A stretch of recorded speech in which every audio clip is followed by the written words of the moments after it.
कभी लाल आतंक का गढ़ रहा बस्तर अब बदल रहा है। बंदूक की गूंज की जगह अब विकास की आवाज सुनाई दे रही है।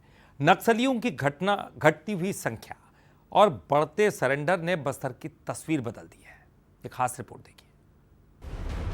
घने जंगल, दुर्गम पहाड़ और खौफ का दूसरा नाम रहा बस्तर अब बदलाव की नई कहानी लिख रहा है।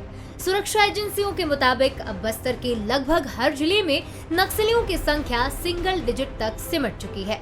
जो इलाका कभी नक्सल गतिविधियों का गढ़ माना जाता था, वहां अब हालात तेजी से सामान्य हो रहे हैं। बस्तर के नक्सल मुक्त होने के बाद अब जो है बस्तर के 7 जिलों में नक्सलियों की क्या स्थिति है, इस पे जब रिव्यू किया गया तो ये बात सामने आई है कि 7 जिलों में ऐसा कोई भी जिला नहीं है जहां नक्सलियों की संख्या 10 से ज़्यादा हो।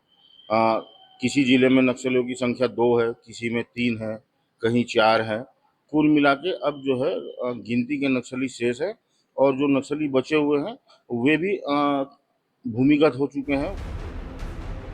कभी जहां सैकड़ों की संख्या में नक्सली एक्टिव रहते थे, आज वहां इक्का दुक्का नक्सली ही बचे हैं। सबसे अहम बदलाव ये है कि अब इनसे भी फोर्स का सीधा संपर्क स्थापित हो चुका है। रणनीति में बड़ा बदलाव आया और अब सिर्फ एनकाउंटर नहीं बल्कि संवाद और विश्वास पर जोर दिया जा रहा है। सरेंडर पॉलिसी के तहत नक्सलियों को मुख्यधारा में लौटने के लिए प्रेरित किया गया। इसका असर भी साफ दिखाई दिया। लगातार हो रहे सरेंडर से नक्सल नेटवर्क कमजोर पड़ रहा है और साथ ही अंदरूनी इलाकों में फोर्स की मजबूत पहुंच ने सुरक्षा का भरोसा और बढ़ाया है। वर्तमान की परिस्थिति में बस्तर संभाग के अंतर्गत किसी भी जिला में कोई समूह माओवादियों का कोई संगठन है जो डबल डिजिट में या कोई ऑर्गेनाइज्ड स्क्वाड के रूप में, प्लेटून के रूप में अभी सक्रिय नहीं है।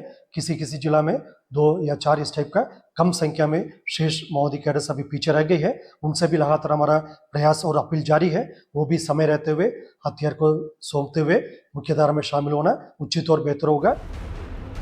जो बस्तर कभी लाल आतंक के साए में जीने को मजबूर था, आज वही बस्तर शांति और विकास की नई पहचान बना रहा है।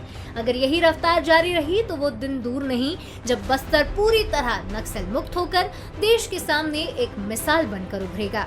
रजत वाजपेयी, बंसल न्यूज, जगदलपुर।